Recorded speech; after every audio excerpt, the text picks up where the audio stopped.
Para mim, em especial, tem uma importância, porque nós nos conhecemos há 23 anos. Quando nós chegamos no NFI, que é a comunhão de pastores que nós fazemos parte, o pastor Luiz foi para mim uma grande inspiração, um grande exemplo, não apenas do grande ministério que ele estava realizando com os jovens em Curitiba, e nós, uma igreja que estávamos começando, e eles nos acolheram, ele me trouxe para perto, ele me ensinou muita coisa, ele e a pastora Eliane nos ajudaram muito no começo do ministério. Ele é muito profético, é um homem de Deus, um homem de caráter, um homem de integridade. Nos conhecemos há muitos anos e agora fazemos parte da mesma equipe apostólica do NFI, e ele tem me abençoado por todos esses últimos anos, e toda vez que eu ouço, eu sei que é mais do que apenas uma pregação de um grande orador, mas é fruto de um homem que realmente gasta tempo na presença de Deus e na palavra. Além de tudo, o pastor Luiz, quando nós passamos por todos os desafios, eu compartilhei um pouco ontem com vocês, que levou essa série e acabou se tornando um livro, A Casa de Cabeça para Baixo. Quando nós entramos numa grande crise como casal pelo nosso filho, e a gente precisou correr atrás de algum amigo, e a gente, sem dúvida nenhuma, tinha o pastor Luiz como alguém que a gente pôde chorar porque ele estava ali perto. Muitos pastores, como eu disse ontem, o pastor Evaldo, a pastora Nana, oraram por nós, nos ajudaram em amor, mas nós precisávamos de alguém perto para chorar com a gente. Eu não sei se você tem amigos no ministério que choram com você. Eu não sei se você tem amigos na igreja que você pode abrir o coração e ser fortalecido, ser robustecido, como disse o pastor Luiz, e eu aprendi mais uma palavra nessa tarde. Fazia tempo que eu não via, até fui procurar, mas que Bíblia é essa que o Luiz está lendo, gente? Robustecido. E eu descobri que foi a tradução de 1859. Eu falei, entendi agora. Robustecido. Se eu prego isso na minha igreja, onde uma pastor, de que trem caiu essa palavra? E o pastor Luiz, além de ter nos fortalecido, nos robustecido, o pastor Luiz também, depois que o Mateus voltou para Cristo, o pastor Luiz e a pastora Eliane passaram ele por um processo de cura e libertação por meses. É importante ter amigos no ministério. Eu quero aconselhar não apenas as mulheres, que eu sei que algumas mulheres foram lá e buscaram esse livro, mas esse livro na verdade busca alcançar principalmente o coração do pai, do homem, porque a restauração de uma casa, de uma família e de um filho ou de uma filha começa pela posição de um pai.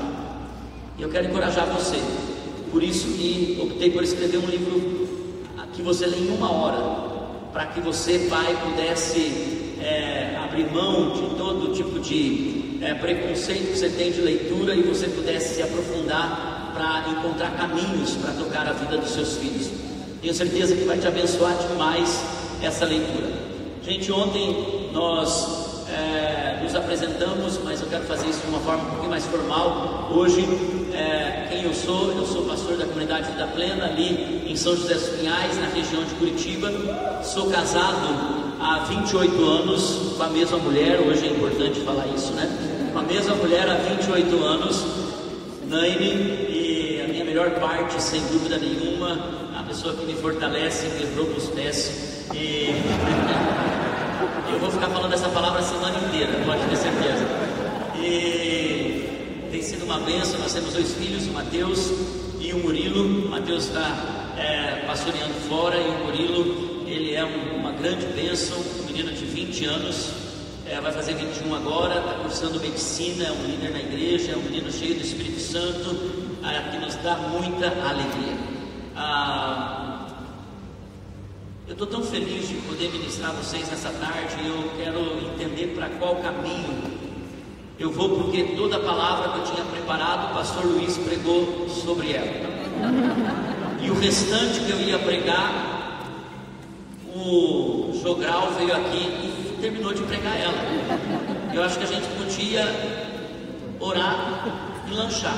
Não pode fazer isso, porque eu acho que eu sei que Deus tem alguma coisa com isso, mas eu quero compartilhar com vocês sobre a importância de nós sermos cheios do Espírito Santo. Abra sua Bíblia em Atos, capítulo 2, versículo 1 em diante. Eu vou ler na NVI. Atos, capítulo 2, versículo 1 em diante. Eu vou chamar essa palavra de Galileus. Repita comigo, Galileus. Atos, capítulo 2, versículo 1 em diante. Chegando o dia de Pentecostes, estavam todos reunidos num só lugar. De repente veio do céu um som como de um vento muito forte, e encheu toda a casa na qual estavam assentados. E viram o que parecia línguas de fogo, que se separaram e pousaram sobre cada um deles. Todos ficaram cheios do Espírito Santo e começaram a falar noutras línguas, conforme o Espírito os capacitava. Havia em Jerusalém judeus devotos a Deus, vindos de todas as nações do mundo. Ouvindo-se o som, ajuntou-se uma multidão que ficou perplexa, pois cada um os ouvia falar em sua própria língua. Diga comigo, própria língua. Atônitos e maravilhados, eles perguntavam: acaso não são galileus todos esses homens que estão falando? Então, como os ouvimos cada um de nós em nossa própria língua materna? Partos, medos, elenitas, habitantes da Mesopotâmia, Judéia e Capadócia, do Ponto e da província da Ásia, Frígia e Panfilha, do Egito e das partes da Líbia próximas a Cirene, visitantes vindos de Roma, tanto judeus como convertidos ao judaísmo, cretenses e árabes. Nós os ouvimos declarar as maravilhas de Deus em nossa própria língua. Atônitos e perplexos, todos perguntavam uns aos outros: o que significa isso? Alguns outros todavia zombavam e diziam: eles beberam vinho demais. Espírito Santo, nós oramos para que a Tua palavra hoje encontre repouso em nosso coração. Nós oramos para que o derramar do Espírito, como pregou o pastor Luiz, não apenas a palavra escrita, mas a palavra revelada, a palavra profética, a palavra que é viva e eficaz, que pode penetrar aonde nenhum pregador consegue. Pai, eu oro para que o Senhor possa fortalecer os nossos irmãos nesse final de tarde, para que eles tenham toda a atenção à Tua palavra. Senhor, nós oramos contra todo sono, oramos, Senhor, contra todo cansaço, e nós pedimos que o nosso espírito seja reavivado nessa tarde, para que o nosso homem interior possa receber do céu toda a robustez que o Senhor tem. Em nome de Jesus, amém. Irmãos, eu quero ir com vocês a Jerusalém do primeiro século, aquelas ruas empoeiradas, e eu quero entrar com vocês numa casa, num lugar alto, que Jesus tinha pedido para 2 dos seus discípulos irem preparar o lugar para a ceia de quinta-feira. Eu quero ir com vocês numa quinta-feira à noite, aonde Jesus vai se assentar à mesa com os seus discípulos. A mesa está pronta, seus discípulos chegam, já estão sentados, nenhum deles se preocupa com a lavagem dos pés. Quando o mestre chega, o mestre então coloca a toalha em sua cintura e o chama e lava o pé de todos aqueles discípulos. Quem eram esses? Galileus, que Lucas escreve aqui em Atos. Esses galileus foram chamados um dia por Jesus, enquanto estavam no seu cotidiano. Pedro e André estavam no mar da Galileia, pescadores. Jesus passou por eles e os chamou para segui-lo, e eles disseram: eis-me aqui. Jesus passa por João e por Tiago, filhos de Zebedeu, homens que tinham algum tipo de posse. Seu pai era dono do barco, e Jesus também diz: sigam-me, e eles também dizem: eis-me aqui. Jesus passa pela coletoria de impostos, encontra Levi, Mateus, e o tira de uma vida de condenação, de estigma do povo judeu que não gostava dele, e diz: Mateus, siga-me. Eis-me aqui, disse Mateus. Jesus havia passado pela Galileia desses homens indoutos, sem letra, homens que já tinham passado o seu tempo de seguir um rabino, homens que já estavam trabalhando, não eram nem idosos, eram algum tipo de adolescente indo para a juventude. Jesus passou pela Galileia de Simão o Zelote, de Bartolomeu. Jesus passou por todos aqueles homens e chamou eles na Galileia que eles estavam, que agora Lucas diz que em Atos, que as pessoas que estavam olhando para o derramamento do Espírito sobre aqueles homens, os chamavam, não são eles apenas galileus, porque aqueles que vinham da Galileia, a Galileia tinha um certo tipo de preconceito. O cidadão da Galileia, o morador da Galileia, aquele que vivia na Galileia, por quê? Porque era gente simples, era gente que tinha um certo tipo de sotaque, eles reconheciam os galileus de longe, e Jesus decide chamar os seus daquela região, que ninguém acreditava que podia ter um grupo que iria mudar o mundo vindo da Galileia. Jesus não foi em Jerusalém onde estavam os sacerdotes, Jesus não foi em Jerusalém onde os fariseus, os mestres da lei, estavam prontos para pregar e anunciar os feitos do Senhor. Jesus vai à Galileia nos lugares mais simples, ele encontra pessoas e os tira da sua vida parecendo insignificante, e chama eles para um propósito.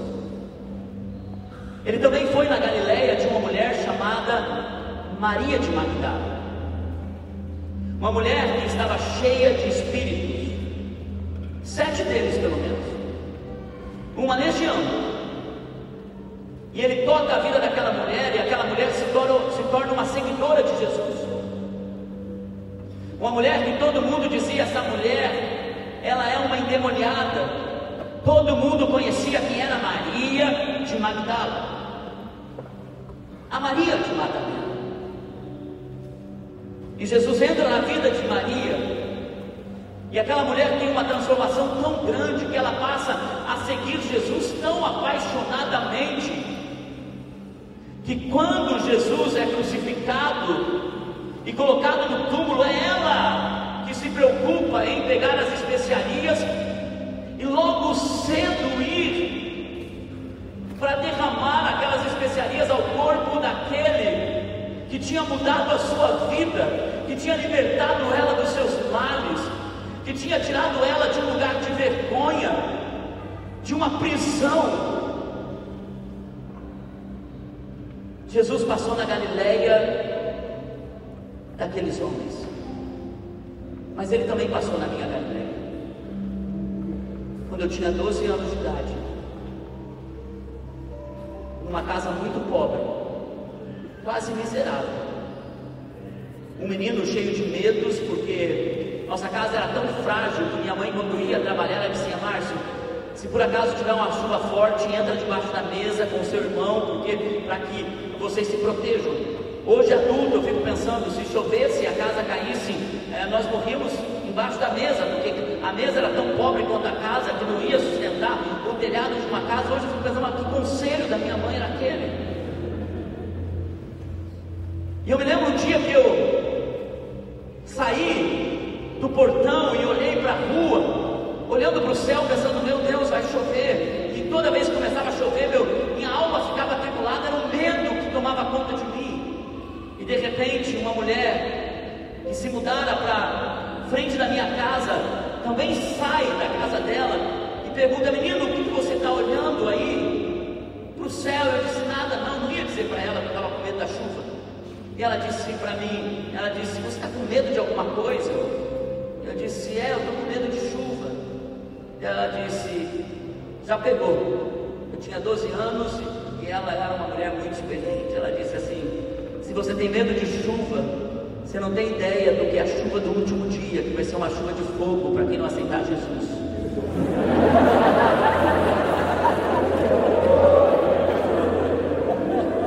Irmãos, foi o evangelismo de impacto mais poderoso que alguém podia ter.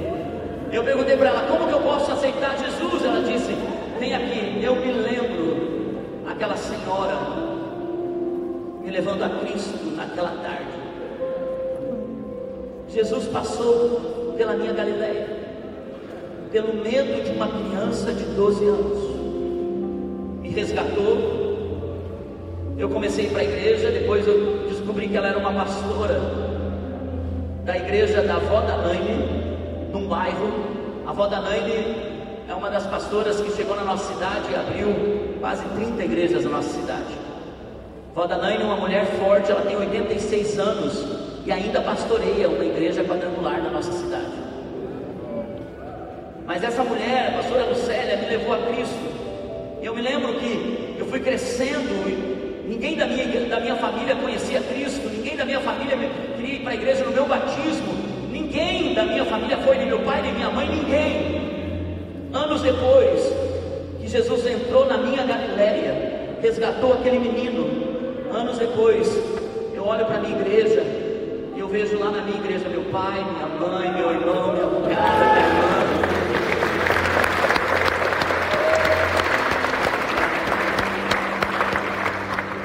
Jesus passou na tua Galileia. Jesus um dia entrou na sua vida, Ele passou por aquelas areias, aquele mar do medo, do mar da frustração. Talvez Ele entrou na tua casa, uma casa cheia de espíritos. Talvez a sua vida era uma vida atribulada como de Maria de Magdala.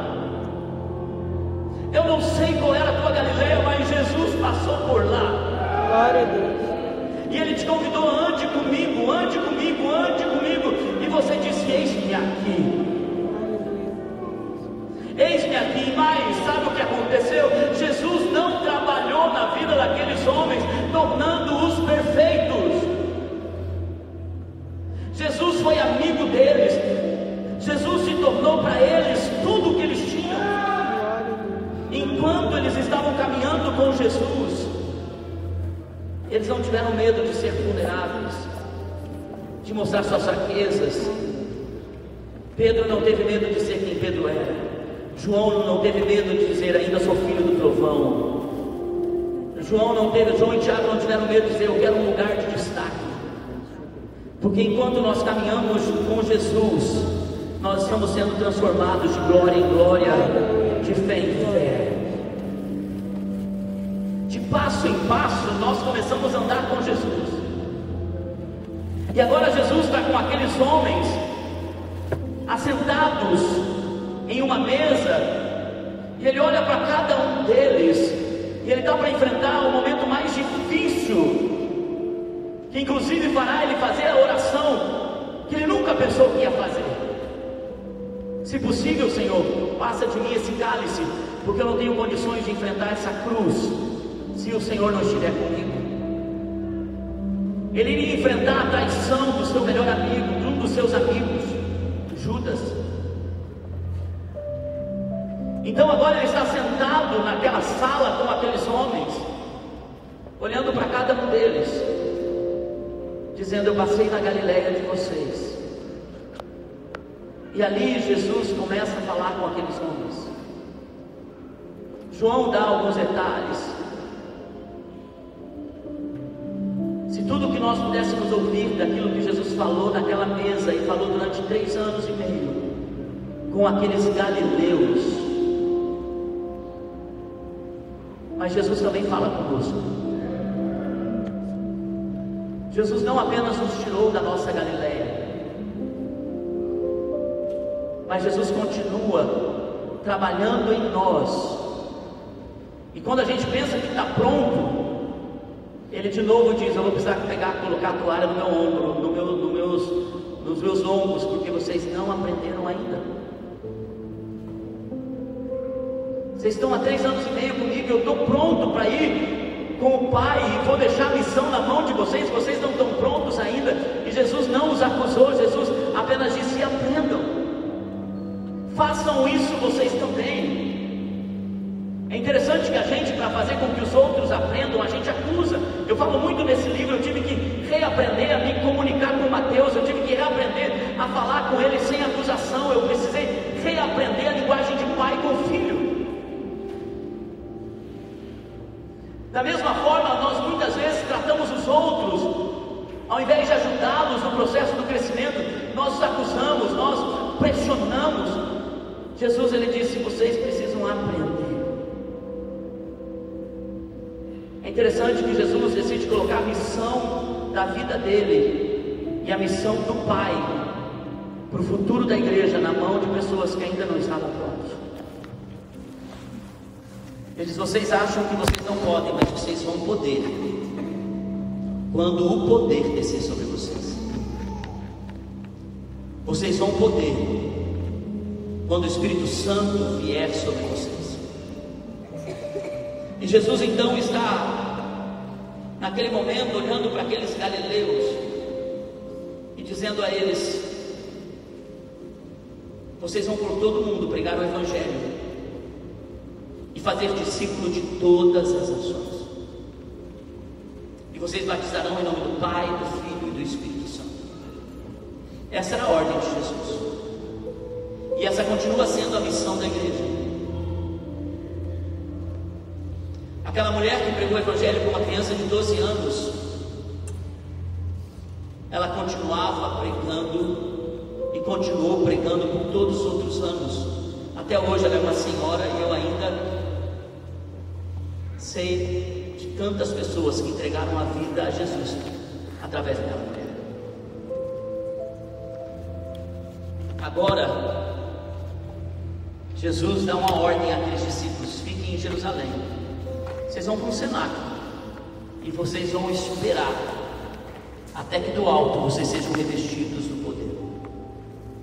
Aqueles galileus poderiam ter voltado atrás, ter ido embora, aqueles galileus poderiam ter abandonado, mas eles decidiram: aquele que mudou a minha vida, aquele que me encontrou na minha Galileia, tem um novo passo, tem uma nova porção, tem uma nova história para mim a partir de agora. Irmãos, e sabe o que eu sinto a partir dessa conferência?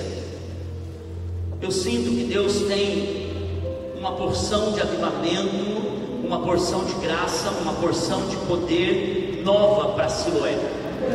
Eu sinto que Deus vai colocar vocês em um lugar onde vocês vão olhar e vão dizer: Deus passou na minha Galileia, Jesus foi lá e me encontrou, e agora o que eu estou fazendo? Eu estou respondendo a obra que Ele fez na minha vida. Jesus disse: fiquem em Jerusalém. E aqueles homens estavam ali, aquelas mulheres estavam ali, aqueles discípulos estavam no cenáculo alto, e agora eles estavam esperando o que Jesus tinha dito.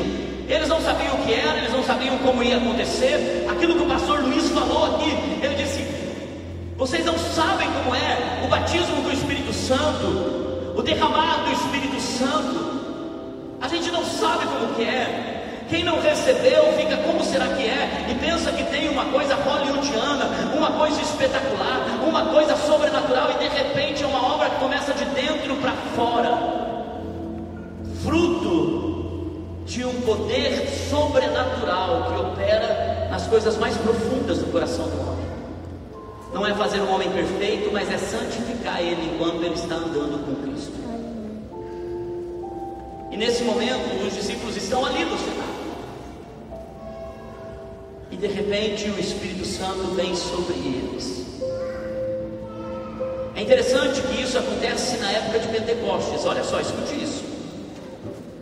A época de Pentecostes em Jerusalém era uma data muito agitada para Jerusalém. Por quê? Porque vinham judeus tementes a Deus de todas as nações ao redor. Hoje eu encontrei um casal que era de São Paulo no elevador. Eu perguntei: o que vocês vieram fazer? Pensei assim, eles vão falar assim: eu vim para a conferência da Siloé. E o que eles falaram para mim? Eu vim para Oktoberfest. Gente vindo de todos os lados. Estavam vindo pessoas de todos os lados para Jerusalém. E eu fico imaginando aquelas pessoas, os cretenses, os árabes, os que vieram de Roma, os que vieram do Egito e de todas as outras nações, os de Cirene, eles saindo das suas casas, alguns deles deixando seus filhos, suas famílias, e eles dizendo na sua caminhada e peregrinação até Jerusalém, eles dizendo assim: Deus, fala comigo. Deus, se o Senhor é Deus, fala comigo.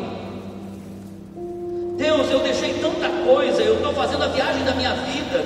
Deus, eu estou pagando um preço alto. E levavam dias para eles chegarem até Jerusalém. Eles tinham que acampar, eles tinham que acordar, eles tinham que continuar a viagem, eles tinham que parar, depois acampar e de novo dormir. Eles tinham que gastar muito dinheiro para chegar até Jerusalém. Mas todo judeu, uma vez na vida, tinha que fazer essa viagem. E muitos deles iam com o coração cheio de esperança, mesmo tendo deixado sua família em casa. Alguns iam com os filhos.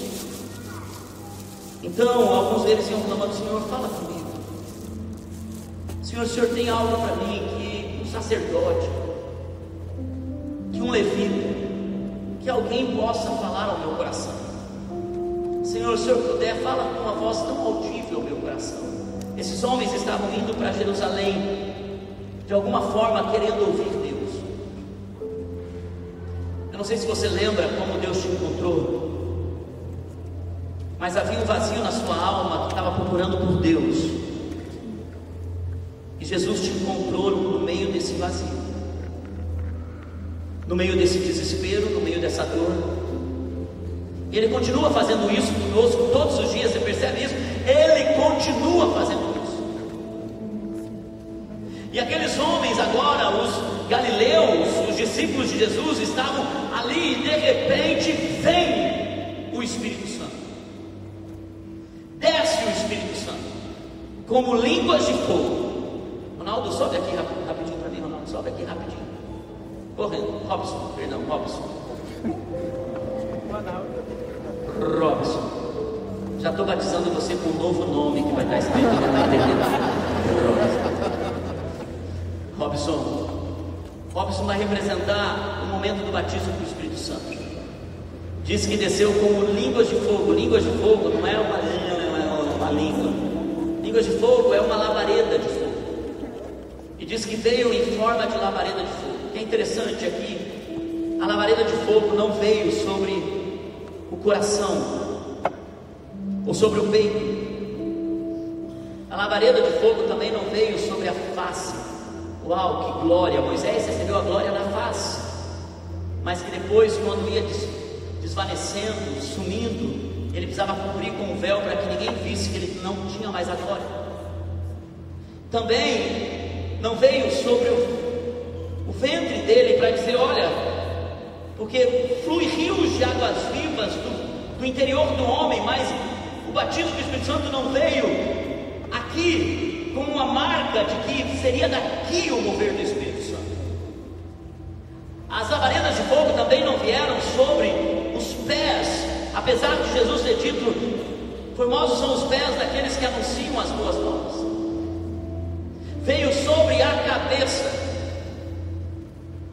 É interessante que, se viesse sobre o peito, ele poderia ver, ele poderia dizer: uau, como eu estou cheio do Espírito Santo. Se viesse sobre o umbigo, ele poderia, sobre o ventre, ele poderia olhar e dizer assim: está vendo como eu posso fluir nos dons de Deus, porque está vendo quanto eu sou usado.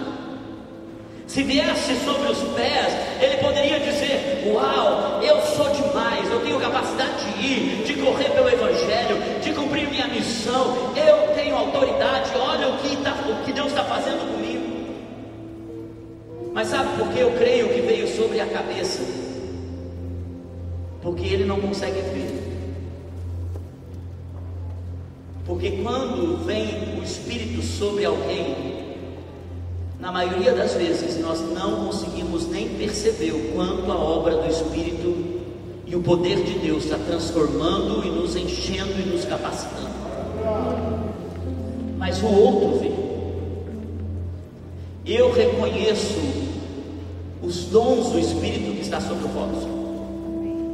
Ronaldo. Eu reconheço os dons do Espírito. Eu reconheço a graça de Deus. Eu reconheço que ele não precisa ser uma pessoa que pega o microfone e fala com intrepidez, mas eu reconheço que Deus deu uma porção do Espírito sobre a vida dele, que cumpre o propósito para a igreja, para o reino, para o grupo. E eu honro a vida dele. Eu digo, Ronaldo, eu digo, Robson, olha o que tem de Deus sobre a sua vida. Você não precisa fazer como outro, você não precisa ser como outro. Pedro não é João, João não é André, André não é Tiago, Tiago não é Bartolomeu. Cada um tem uma função.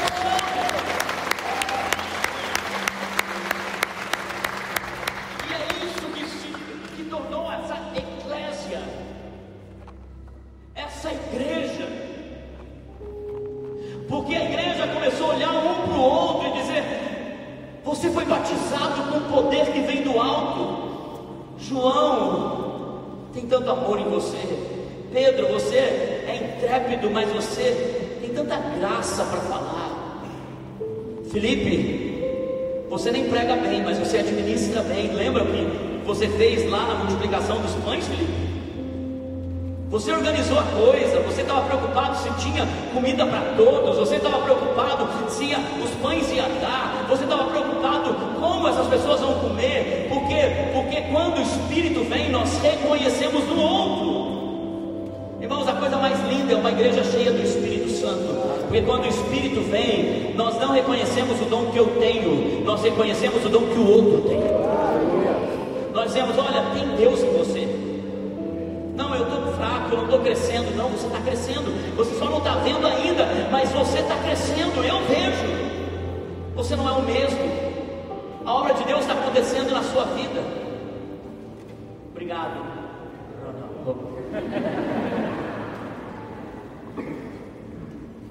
Irmãos, quando o Espírito Santo desceu sobre eles, e de repente houve um reboliço no meio da festa de Pentecostes, com gente vindo de todos os lados. Todos aqueles que saíram das suas casas estavam ali. E o Espírito Santo enche aqueles homens galileus de poder, e eles começam a falar em línguas. Mas é interessante aqui, quando o poder de Deus veio, não veio para eles ficarem falando em línguas e todos os outros verem um espetáculo de uma igreja que cai no poder, de uma igreja que ora em línguas e todo mundo diz: uau, essa pessoa é espiritual. Quando o Espírito Santo veio, não veio para que essa igreja pudesse, e eu não sou nada contra isso, muito pelo contrário, eu amo o mover do Espírito Santo, mas o Espírito de Deus não enviou fogo sobre aqueles galileus para que eles ficassem chacoalhando no Espírito apenas, para que eles ficassem tendo uma manifestação poderosa entre eles dentro de um templo.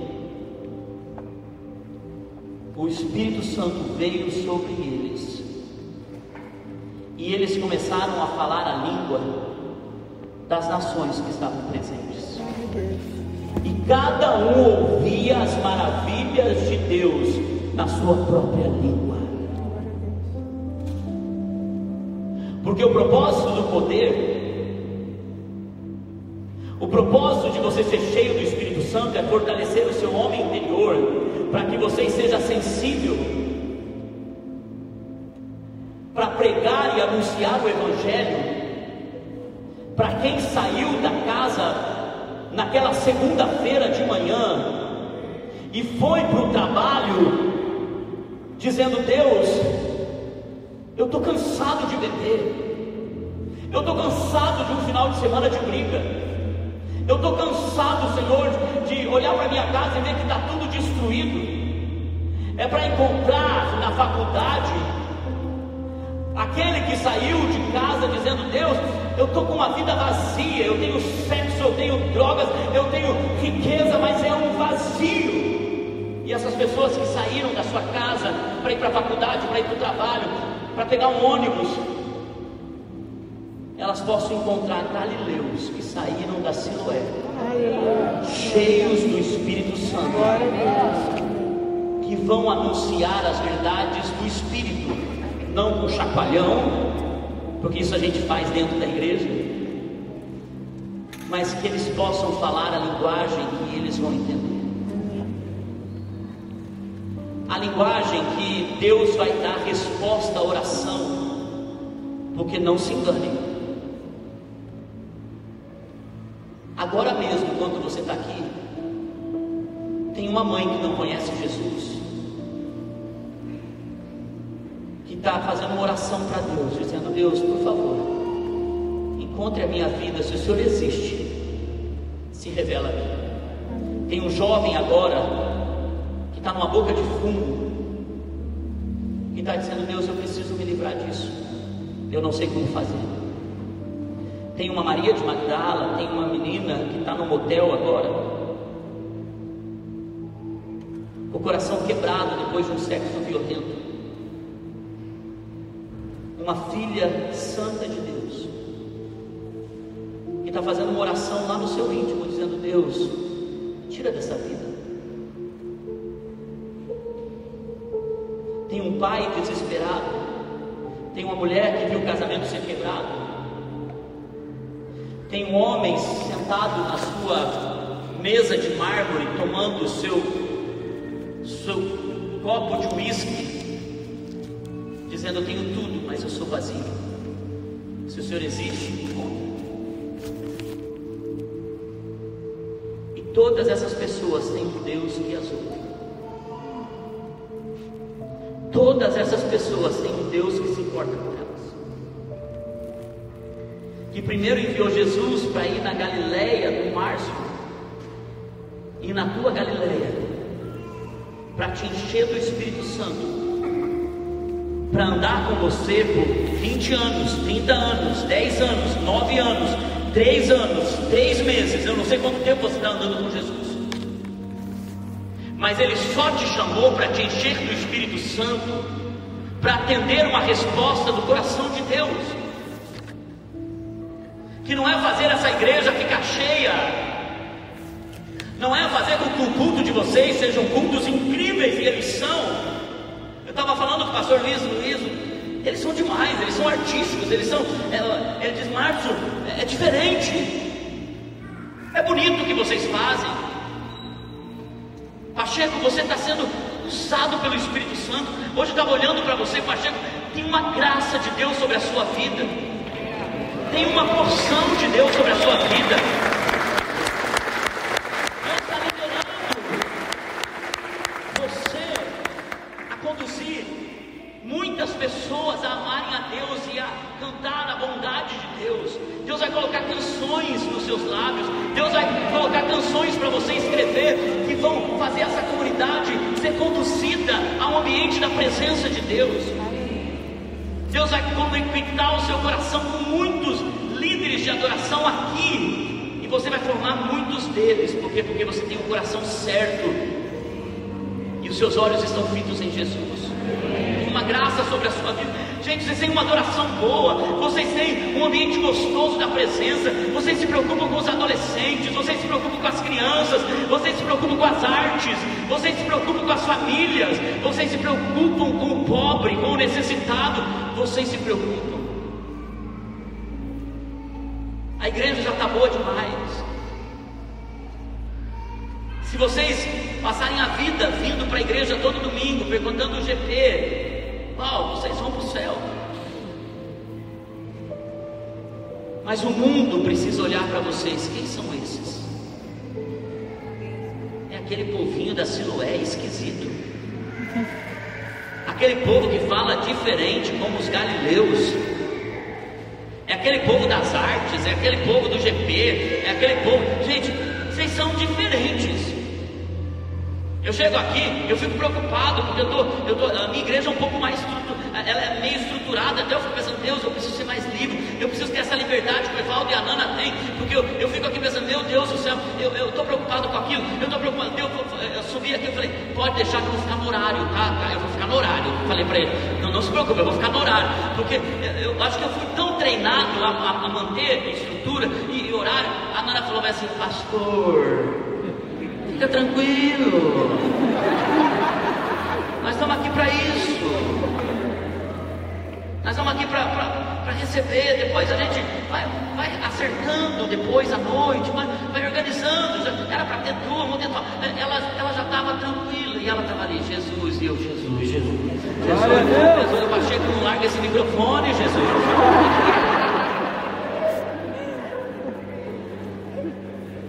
E eu fiquei pensando, talvez algumas pessoas olhem para a minha igreja e digam assim, aquele povinho da vida plena. Talvez algumas pessoas olhem para cá e digam assim, aquele povo da Siloé, diferente, que se perde na presença, que gosta de... Eu acho que eu vi a mesma moça que eu vi anos atrás, fazendo sozinha uma declaração. Será que é ela, Evaldo? Aquela moça do jogral aqui que veio falar, será que é a mesma? Que eu saí daqui impactado, eu falei, meu Deus, como ela consegue decorar um texto desse tamanho? Eu não consigo nem decorar João 3,16, porque Deus amou o mundo. O que estava escrito mesmo? Ah, meu Deus. E ela continua aqui. Ela continua servindo a Jesus. Anos e anos e anos.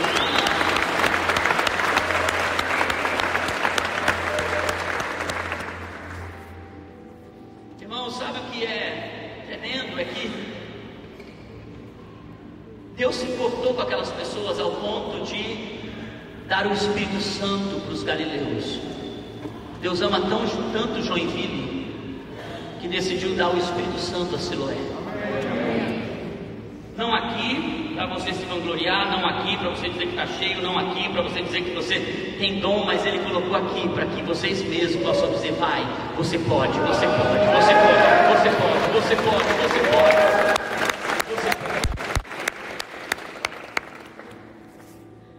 Irmãos, essa palavra para mim teve um impacto muito forte. Eu preguei ela uma vez no encontro com Deus, no retiro de jovens da minha igreja, porque eu estava vendo um momento em que eu e a Naine estávamos com a agenda cheia, muita coisa, muitas demandas, a igreja crescendo, viagens, assumindo o MFI junto com vários pastores, muita coisa, como muitos de vocês têm. Levantam o trabalho, têm filhos, vocês correm, tem a universidade, vocês são pessoas que têm muitas demandas. E de repente a gente estava ouvindo que nós precisávamos começar o nosso GP, dentro da nossa casa, para ganhar gente para Jesus. Eu disse, Deus, jamais, eu não vou ter condições, é impossível. Eu já cuido de liderança, cuido dos líderes. Não, Deus, eu não vou conseguir fazer isso. Eu falei com a Naine falou, amor, eu também estou sentindo isso. A gente falou, não vamos conseguir fazer isso. Deixamos o tempo passar, e a gente vai deixando o tempo passar. E nós fomos então fazer uma visita para o Paulo Mazzoni, lá em Belo Horizonte. O Paulo falou, Márcio, eu faço o meu grupo por mais de 22 anos. Na minha casa sempre tem alguém entregando a vida para Jesus. Eu e a Naine voltamos para casa, a gente falou, não, agora é o momento de fazer, amor. Não dá mais. Então nós voltamos, convidamos algumas pessoas que eram do nosso conhecimento. Eu pensei, vou chamar o Marcelinho, que é o cara que vende a bike para mim. Eu já fui pedalar algumas vezes com ele, mas eu fiquei pensando, nossa, o Marcelinho é difícil, porque eu vou pedalar com ele, ele fica, porque os astros, porque o universo, porque, ai meu Deus, olha, assim, toda a conversa espiritual com ele tinha um cosmo, tinha a áurea, ai meu Deus, nós vamos convidar o Marcelinho e a esposa para vir. Eu de vez em quando ia dar uma palestra numa escola motivacional, chamei os donos da escola para vir. Eles perguntaram se podiam trazer um casal de amigos, eu para trás, com certeza. Convidei o meu nutricionista, porque é sempre bom ter um nutricionista no seu GP, porque assim ele pode dar uma aliviada na dieta, né? Ele dá uma aliviada aqui na dieta, porque o crente come mesmo. Convidei meu nutricionista. Então a gente fez uma reunião. Irmãos, eu prego para muita gente no domingo. Eu fico nervoso, dependente de Deus, mas o dia que a gente vai receber aquele grupo pequeno na nossa casa, eu e a Naine estava tão nervoso que a gente não sabia onde colocava a garrafa d'água, a gente não sabia como colocava as cadeiras, a gente não sabia qual era a mensagem que a gente ia falar, a gente não sabia qual que era a música que a gente ia falar, a gente não sabia como dava boas-vindas, a gente não sabia se já esticava o tapete vermelho, para eles, ó, vem, sejam bem-vindos, vocês não voltarem, vocês voltarem sempre, né? Eu coloquei aqui, mas eu acho que eu vou me atrasar uns 5 minutinhos do que eu coloquei aqui. Bom, a Nana falou, pode ir. Aí eu prometo que já vou terminar.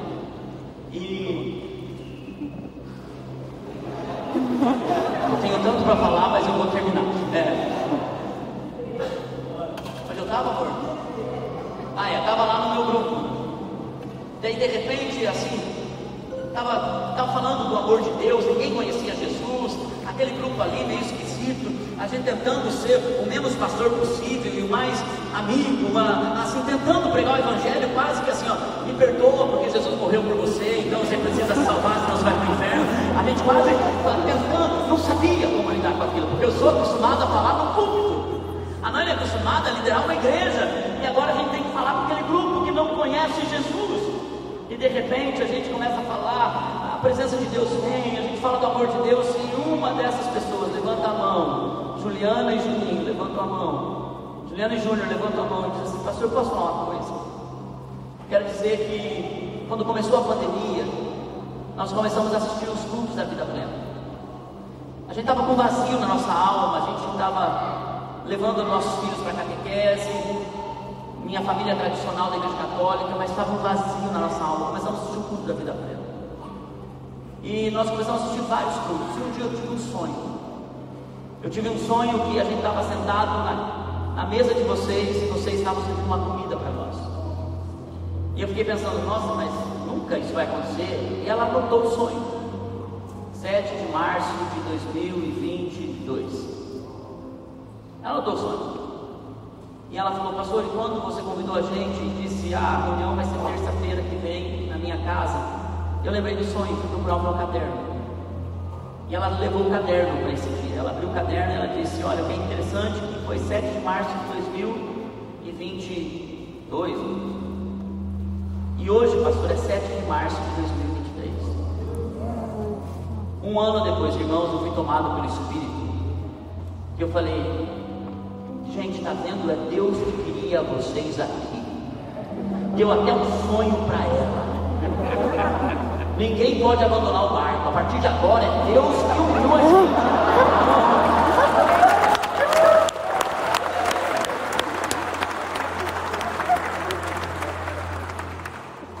Na próxima semana, a Naine foi orar. Não, no próximo dia, a Naine foi orar.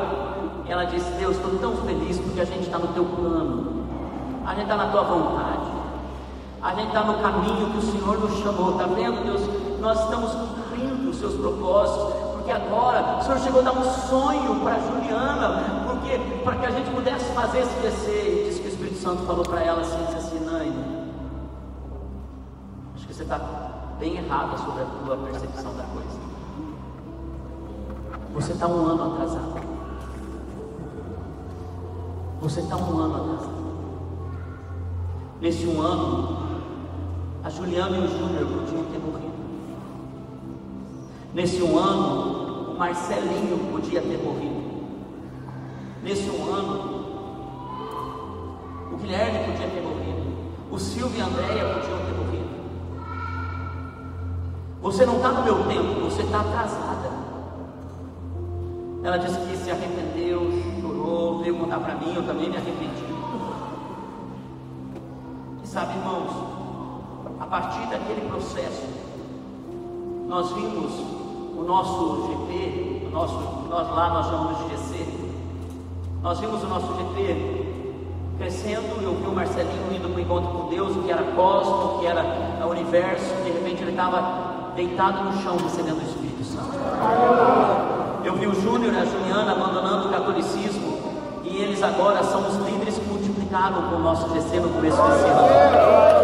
Nós vimos o Silvio e a Andréia se batizarem todos, eles receberam as águas do batismo, e eles então hoje servem na igreja, estão lá, é uma bênção.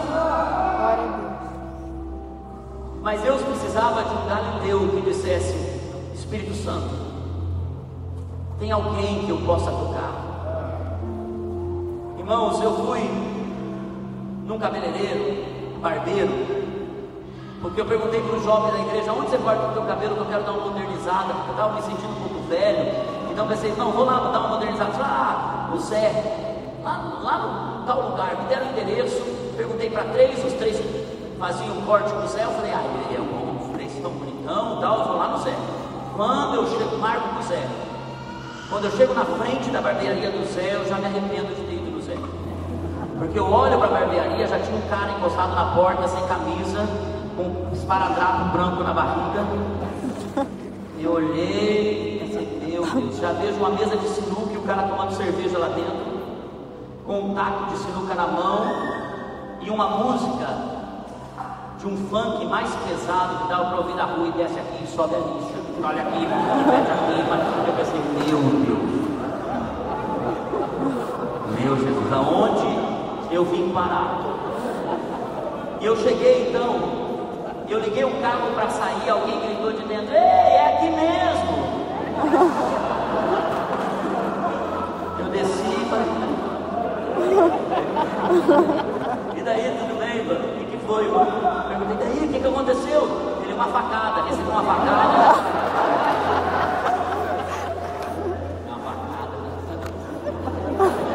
Eu entrei, aquela música tinha mais palavrão do que qualquer coisa. E desce seu filho aqui, não sei o que, sobe seu carro. Mas meu Deus, eu pensei: Jesus, se alguém da igreja me vir aqui e contar para o presbitério, eu vou ter disciplina, eu vou ser expulso da igreja. Eu chego, ele senta, começa a falar: o que você quer? Eu falei: quem que te indicou? Eu falei: os meninos desviados da igreja que andam com todos eles, quero ver. Daí o Zé começou a cortar o cabelo. O que você faz? Então, eu na verdade faço muitas coisas. Eu não queria dizer que eu era pastor, não queria. Eu faço muitas coisas. E você? Já mudei de assunto. Ele já começou a contar, né, aquela música, meu pé já começou quase batendo. Não, brincadeira. Só sei que começou aquele ambiente ali.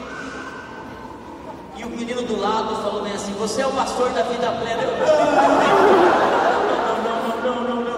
não. Ele: porque quando eu era adolescente eu frequentava a sua igreja, mas eu me desviei, fiz isso. Contou a história. O Zé, que estava cortando meu cabelo, falou: você é o pastor da vida plena? Eu disse: sou, mas nunca mais vou voltar aqui. Não se preocupe, é a última vez. Nesse ambiente jamais volto. De repente, no meio da conversa, todo aquele ambiente, eu estava pensando: Senhor, eu não volto mais aqui. Meus ouvidos não merecem ouvir essa música. Não, Senhor, eu não posso, como pastor de uma igreja daquele tamanho, me submeter a esse tipo de lugar. Eu saí dali decidido a não voltar mais ali. Quando eu cheguei no meu carro, eu ouvi o Espírito Santo falando comigo. O Espírito Santo falou comigo: Márcio, se a tua espiritualidade, se a tua vida espiritual comigo não suportar uma música com todo tipo de palavrão e um ambiente como esse para salvar a quem tem pedido no secreto que eu encontre ele, que espiritualidade é essa sua que não suporta por 45 minutos uma música para tocar o coração do perdido? Você não vai buscar isso numa balada, você não vai, isso não, você não pode suportar por 40 minutos uma música do mundo, cheia de palavrão, para alcançar o coração do Zé. Isso é verdade, Senhor. Senhor, me perdoe.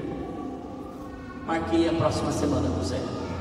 Mesma música, só o cara da faca que não estava lá porque tinha morrido. Não, brincadeira. Brincadeira, não sei o destino do cara. Mas a partir dali o Zé começou a abrir o coração. O Zé começou a falar que ele tem pedido a Deus que Deus encontrasse ele. Eu me lembrei disso, e essa palavra nasceu por conta do Zé. Porque o Zé é o egípcio que saiu de lá, que tinha temor a Deus, mas não tinha vida com Deus. porque ele fez uma oração várias vezes quando ele estava nas drogas, na balada, dizendo: Deus, toca a minha vida. E quando ele estava sentado quando eu estava sentado, ele cortando, ele dizia: você sabe, pastor, que muitas vezes eu orei a Deus e Ele me livrou, Ele cuidou de mim, mas agora eu sei que eu preciso segui-lo, mas eu não tenho forças para isso. Eu disse: Zé, você precisa ir para a igreja. E ele começou a ir todo domingo na igreja. Zé, você precisa ir para um GC. E hoje o Zé faz parte do GC do Murilo, meu filho. Ele está de 15 dias na minha casa. Glória a Deus. O Zé é aquele menino que está vencendo as suas batalhas. Mas sabe, só quem podia falar as maravilhas de Deus na língua do Zé, quem estivesse cheio do Espírito Santo. Tem uma pessoa na tua rua, na tua universidade, no teu trabalho, no teu prédio, no andar de cima, no andar de baixo, vizinho do lado, vizinho da frente, que só você vai poder falar as maravilhas de Deus cheias do Espírito Santo para ele. Ninguém mais vai poder pregar. Siloé, você precisa entender que quando você for cheio do Espírito Santo, não é para você estar aqui nessa igreja apenas fazendo tudo que é belo que essa igreja faz, mas é você sair daquela porta, encontrar o Zé, o Marcelinho, a Juliana, o Júnior, o Silvio, a Andréia, o Guilherme, você salvar essas pessoas pelo poder do Espírito Santo. Jesus está chamando você para isso. Que essa pregação, que essa conferência envie vocês para o propósito que Deus chamou vocês para ir. Porque só vocês vão falar a língua que aquela pessoa vai ouvir, ninguém mais. Deus te enviou. É por isso que o poder do Espírito Santo fez a igreja ser poderosa e 3.000 pessoas se converteriam em um só dia. O melhor tempo dessa igreja está por vir. Porque esse próximo ano você vai ganhar alguém para Jesus, que você vai trazer para Cristo. Porque tem gente que está clamando a Deus. Não coloca limitação no excesso. Tem gente que está clamando, dizendo: Deus, me encontre. Perceba as pessoas do seu lado. Perceba as pessoas difíceis. Porque enquanto você cuida dessas pessoas, Deus está salvando os seus. Irmãos, enquanto eu estava cuidando do meu GC, meu filho estava fora de casa. E Deus usou outra pessoa para trazer também o Mateus para casa de novo. Então, enquanto você, Galileu, você, Magdala, está atendendo a voz de Deus, Deus vai responder também a sua oração. Amém. Vamos nos colocar em pé. Vamos agradecer a Deus que Ele passou na nossa Galileia. Quantos lugares porque Jesus passou na sua Galileia? Você podia lembrar o nome de quem Deus usou para ir até a tua Galileia? Você lembra o nome? Quem ganhou você para Jesus? Quem te convidou? Vamos agradecer por essa pessoa. Feche seus olhos. Talvez ela enfraqueceu e nem está mais em Cristo. Você está aqui com alguém que te ganhou para Jesus? Está nessa sala alguém que te ganhou para Jesus? Vai até essa pessoa agora. Corre até essa pessoa agora. Se você está aqui, quem passou na tua Galileia, quem Jesus usou para ir até a tua Galileia, vai até essa pessoa e agradece. Agradece. Pai, nós te agradecemos porque nossa vida foi mudada, transformada, porque alguém pregou o Evangelho, alguém nos convidou para vir para o culto, alguém nos tocou, alguém, Senhor, nos alcançou, e isso para nós é de uma gratidão eterna. Pai, nós somos muito gratos pela tua bondade de ter nos alcançado através de gente, através de pessoas que são tão preciosas. Pai, eu oro por aqueles que ganharam alguém para Jesus e hoje não estão mais na fé. Nós pedimos, Senhor, agora faz um trabalho de volta de Jerusalém até a casa dessa pessoa, que ela possa ser tocada pelo poder do Evangelho através das nossas vidas. Pai, nós te agradecemos em nome de Jesus. Amém. Eu gostaria que nós pudéssemos também orar por gente que Deus tem colocado no nosso caminho. Gente que está vindo de todos esses lugares, ruas, casas, e que você conhece, que Deus colocou lá no teu trabalho, no teu lado, e que agora o Espírito Santo que está derramando poder sobre você vai dar a mão dela no seu ouvido. Deus vai colocar em você um sentimento de dor por essa pessoa, ou só assim, nem é uma dor de parto, mas é um sentimento dizendo: Senhor, por que eu não estou percebendo essa pessoa? E o Espírito Santo vai trazer a sua memória. É interessante que quando o Espírito Santo traz a nós lembramos de pessoas aleatórias, como alguém que nós encontramos no ônibus, ou alguém que está na nossa sala de aula, alguém que trabalha na nossa empresa, um diretor ou uma faxineira, alguém que também está perguntando ao Espírito Santo agora: Deus, você pode encontrar minha vida? Um amigo teu que está nas drogas, uma amiga tua que vive uma vida de impureza e eu não sei, o Espírito Santo quer salvar. Você pode fechar os seus olhos e por um minuto só ouvir a voz dele. Deixar o Espírito Santo trazer imagens, nomes, sentimentos ao seu coração. Espírito Santo, deixa eu te lembrar. Tem alguém orando agora?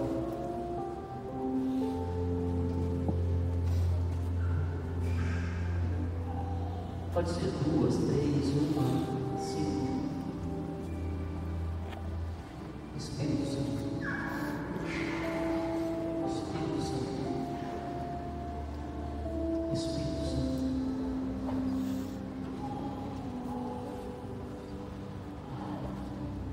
Essas pessoas que o Espírito Santo falou com você, olha para mim bem sério agora. Essas pessoas que o Espírito Santo falou com você, a qual delas você tem o contato dela, o número? Você lembra? Tem um ambiente da presença de Deus aqui desde o começo dessa conferência. Tem chama, tem céus abertos. E eu quero desafiar você agora a pegar o seu celular. É um desafio de fé. Pegar o celular e encontrar o nome dessa pessoa e só falar isso: estou na igreja e o Espírito Santo me lembrou de você. E eu quero dizer que eu estou orando por você. Conte comigo para aquilo que você precisar. Só isso. Sem medo. Sem esperar um ano. Pega o teu telefone agora. Faz isso. Ah, pastor, não trouxe o meu telefone. Está no carro. Então, antes de você tomar café, antes de você... A alma é mais importante do que tudo. Antes de você ir no banheiro, você vai lá para o teu carro e vai pegar o teu telefone e você vai dizer: Senhor, isso é prioridade para mim. Não tenha vergonha, você vai dizer: eu vou lançar rede. Só vou lançar rede. Estou na igreja. O Espírito Santo me lembrou de você. Estou orando por você. Conte comigo para aquilo que você precisar. Na tua linguagem, do teu jeito. Faz isso. Só deixa a rede ser lançada.